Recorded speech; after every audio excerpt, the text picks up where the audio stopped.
বাঁকুড়ার দ্বাদশ শ্রেণীর ছাত্রের তৈরি পার্টিকেল এবার পাড়ি দিতে চলেছে ইন্টারন্যাশনাল স্পেস স্টেশনে। অর্থাৎ বাঁকুড়ার একটি ছেলে, দ্বাদশ শ্রেণীর ছাত্র, তার হাতে তৈরি একটি পার্টিকেল যাচ্ছে মহাকাশে। সম্ভবত বিজ্ঞান এবং প্রযুক্তির দিক থেকে এবং মহাকাশ বিজ্ঞানের ক্ষেত্রে বাঁকুড়া জেলার জন্য একটি ঐতিহাসিক মুহূর্ত। বাঁকুড়ার ছাতনা ব্লকের মন্তুমরা গ্রামের ছেলে অয়ন স্টিফেন হকিংসের থেকে অনুপ্রাণিত হয়ে মহাকাশকে ভালোবেসে ফেলে।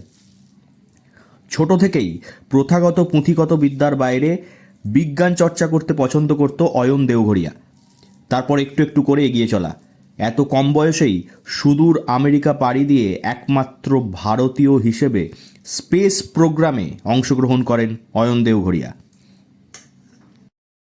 হ্যাঁ, সো আমি 11th নভেম্বর 2024 থেকে 15 নভেম্বর 2024 হান্টসভিল, আলাবামা, ইউএসএ, যেটা আমাদের হার্ট অফ স্পেস সায়েন্স বলি আমরা জায়গাটাকে, সেখানে আমি international air and space program 2024 attend করি as the only Indian there. তো সেখানে আমাদেরকে একটা প্রজেক্ট টার্গেট দেওয়া হয় to focus on innovative moon habitat project lunar material. তো সেখানে আমরা একটা প্রজেক্ট ডেভেলপ করি as a team. Like my team members are from like I was from India and other two like other members were from Mexico and USA.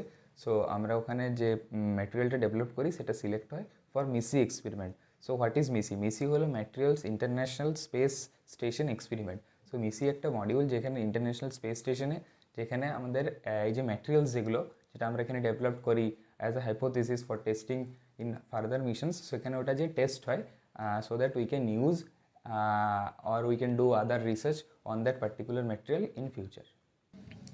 বাঁকুড়ার MDB DAV public স্কুলের ছাত্র অয়ন দেওঘরিয়া সুযোগ পায় International air and space Program 2024-এ, যেটা অনুষ্ঠিত হয় আমেরিকার আলাবামায় ইউনাইটেড স্পেস অ্যান্ড রকেট সেন্টারে। সেখানে অয়নের টিমকে দায়িত্ব দেওয়া হয় একটি লুনার স্পেস অভিযানের কম্প্যাটিবল মেটেরিয়াল তৈরি করার জন্য। অয়নের টিমে ছিলেন আরও দুজন, একজন মেক্সিকো থেকে, অপরজন আমেরিকা থেকে। অয়নদের ডেভেলপ করা মেটেরিয়াল সিলেক্ট হয় মিসি, MISSE, অর্থাৎ materials international Space Station experiment. এই গবেষণা হচ্ছে এক ধরনের মডিউল যেখানে ইন্টারন্যাশনাল স্পেস স্টেশনে মেটেরিয়ালগুলির মুখ্য পরীক্ষা নেওয়া হয়। এই পরীক্ষায় উত্তীর্ণ হলে বাঁকুড়ার অয়নের তৈরি মেটেরিয়াল চাঁদে গেলেও যেতে পারে। যে ইউএসএ যাবে বা ওর প্রজেক্ট যে ওইখানে সাফল্য পাবে এটা ভাবতে পারিনি। আচ্ছা, কিরকম দেখেছেন ওকে? কতটা পরিশ্রমী, কতটা কি? না, ও ছোট থেকেই এই বিষয়টা নিয়ে খুবই পরিশ্রম করতো। মা হিসেবে আপনি কিভাবে ওর পাশে থেকে? মা হিসেবে সবসময় ওকে আমি সাপোর্ট দিয়ে গেছি। হ্যাঁ, আমি আর পাঁচটা মানে মায়ের মতো আমি ওইভাবে ঘোড়া রেসের মতো ওকে তাড়িয়ে নিয়ে যাইনি যে তোকে ফার্স্ট হতে হবে ক্লাসের মধ্যে, তোকে র্যাঙ্ক করতে হবে, এইভাবে ওকে আমি তাড়িয়ে নিয়ে যাইনি। আমি চেয়েছিলাম তোর যেটা ভালো লাগে তুই সেটাই কর। স্পেস প্রোগ্রামে অংশগ্রহণ করার জন্য আমেরিকা পাড়ি দেওয়াই এক বড় ব্যাপার ছিল অয়নের জন্য। বিপুল খরচ কিভাবে জোগাড় হবে তা নিয়ে চিন্তায় পড়েছিলেন পরিবারের লোকজন। তবে কথায় আছে, ইচ্ছে থাকলে উপায় হয়। অয়নের সদিচ্ছা এবং মেধা দেখে এগিয়ে আসেন সহৃদয় এক দম্পতি। আমেরিকা পাড়ি দিয়ে গবেষণা করার সুযোগ পায় বাঁকুড়ার ছেলে। অবশেষে তার তৈরি মেটেরিয়াল সিলেক্ট হয় ইন্টারন্যাশনাল স্পেস স্টেশনে মিশির জন্য। বাঁকুড়ার এই মেধাবী ছাত্র 2022 সালে স্পেস ডেব্রি অর্থাৎ মহাকাশে বিভিন্ন কৃত্রিম ধ্বংসাবশেষ নিয়ে কাজ শুরু করে।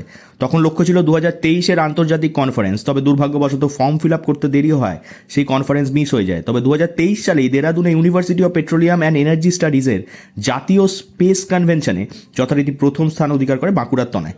এরপর অয়নের যাওয়ার সুযোগ হয় ভারতীয় মহাকাশ বিজ্ঞানের আখড়া ইসরোর বাইঅ্যানুয়াল কনফারেন্সে, যেটা অনুষ্ঠিত হয় গোয়ায়। তারপর সেই একই প্রজেক্টের অ্যাডভান্স ভার্সন দেওয়া হয় International air and space Program 2024-এর বাছাই স্তরে। এরপর আবারও এক বড় সাফল্য তার। আমেরিকার বুকে একমাত্র ভারতীয় হিসেবে সফলভাবে গবেষণা করে মহাকাশ গবেষণায় বাঁকুড়ার নাম পৌঁছে দিয়েছে অয়ন দেওঘরিয়া। ইতিমধ্যেই RSA অর্থাৎ royal society of arts, manufacturers and কমার্সের ফেলোশিপ পেয়েছে বাঁকুড়ার দ্বাদশ শ্রেণীর ছাত্র অয়ন দেওঘরিয়া। বাঁকুড়া থেকে নীলাঞ্জন ব্যানার্জির রিপোর্ট, লোকাল 18 বাংলা।